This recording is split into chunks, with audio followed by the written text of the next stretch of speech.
nessa época.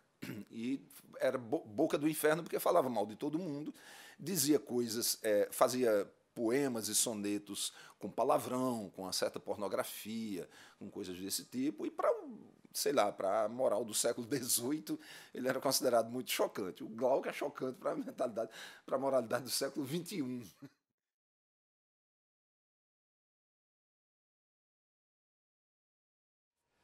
Eu conheci Glauco Matoso no final dos anos 70, por volta de 1978, 1979, quando eu morava em Salvador.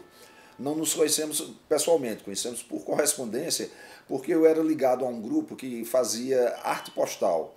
A arte postal consistia em você pegar envelopes, objetos, cartas postais, papéis soltos, mandar pelo correio com desenhos, com frases, com penduricalhos artísticos de um modo geral.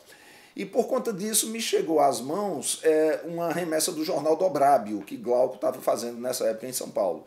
Eu achei aquilo um negócio muito louco. Primeiro porque tinha uma feição gráfica completamente inusitada. Era algo datilografado e a gente via que as letras grandes das manchetes eram todas feitas com o O maiúsculo.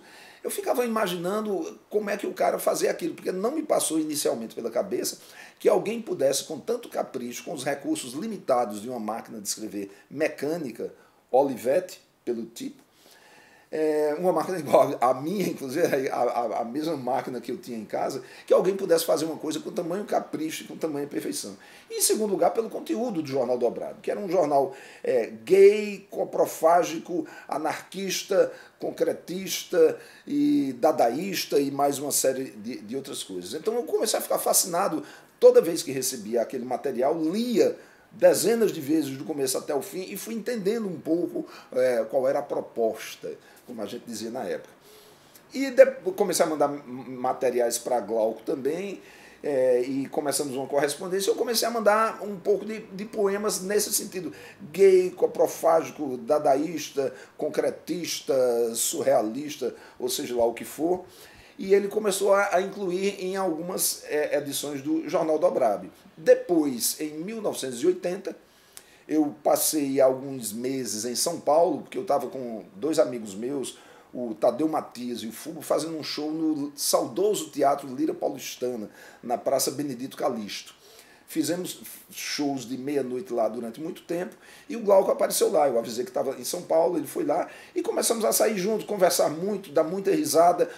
Descobri que ele tinha uma coleção fantástica de uma coisa que na época eu ouvia falar, mas nunca tinha tido acesso, que eram álbuns de vinil piratas dos Beatles, com sobras de gravação de estúdio dos Beatles. E eu ficava fascinado com aquilo. Eram álbuns e mais álbuns, discos e mais discos, com material jogado fora pelos Beatles. Não só pelos Beatles, tinha coisa de Bob Dylan também, tinha coisa de Arlo Guthrie, que era outro artista rock folk que a gente curtia muito. E estabelecemos essa amizade em torno de literatura, em torno de música pop, em torno de poesia e tudo mais. Foi quando o Glauco lançou esse maravilhoso álbum do Jornal Dobrábio, olha, 1977 a 1981. É toda a produção, isso é uma coisa que já está devidamente consignada nos compêndios e nas bibliotecas, ou talvez no inferno das bibliotecas brasileiras, porque o conteúdo que tem aqui é um conteúdo um tanto chocante. Um outro detalhe interessante foi que eu forneci para o Jornal Dobrábio de Glauco, como o jornal defendia a coprofagia, que seria um estágio posterior da antropofagia de Oswald de Andrade. Eu mandei para Glauco cópias de um folheto de cordel chamado Doutor Caganeira, o homem que borrou o mundo inteiro com uma cagada. Era um folheto de João Martins de Ataíde, que depois eu, pesquisador de cordel, vim a descobrir que a autoria real deve ser de Leandro Gomes de Barros, porque uma parte da obra de Leandro foi depois absorvida e reassinada por João Martins de Ataíde, mas era um folheto contando o sujeito que deu uma cagada gigantesca que submergiu todo o planeta Terra. E o Glauco achou isso uma coisa maravilhosa, porque era uma espécie assim de uma junção de duas pontas, uma poesia de vanguarda dadaísta e anárquica, e na outra ponta a literatura de cordel nordestina. E essas duas coisas se encontravam. Ele transcreveu estrofes do folheto no Jornal Dobrábio, está tudo transcrito aí, e começamos com essa amizade. Depois ele fez, depois que ele encerrou o Jornal Dobrábio, começou a revista De Domingo, que era uma sátira à revista De Domingo do próprio Jornal do Brasil. E aqui, mais uma vez, eu publiquei alguns poemas, e eu criei também, nós criamos juntos, no Jornal Dobrábio, uma seção que eu chamei de aporias apócrifas, que são frases que a gente inventa a frase e atribui a um autor incauto, coitado, que jamais teria dito aquilo, ou que talvez até poderia ter dito aquilo. As aporias apócrifas eu usei também nas orelhas de livros de poesia que eu publiquei, livros como Sai do Meu Clavinho Filósofo, de 1980, e O Homem Artificial, de 1999, esse já publicado aqui no Rio de Janeiro, onde eu moro desde 1982. Então, a obra de Glauco teve uma influência muito grande sobre mim, porque me abriu a cabeça para um certo espírito que falta às vezes na vanguarda, que é um espírito de humor.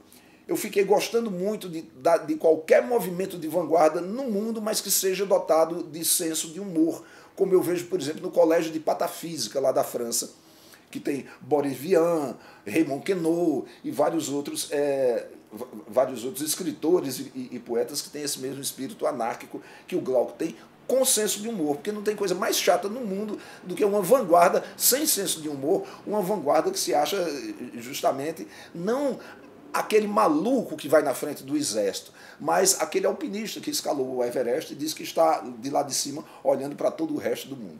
Glauco nunca teve esse aspecto.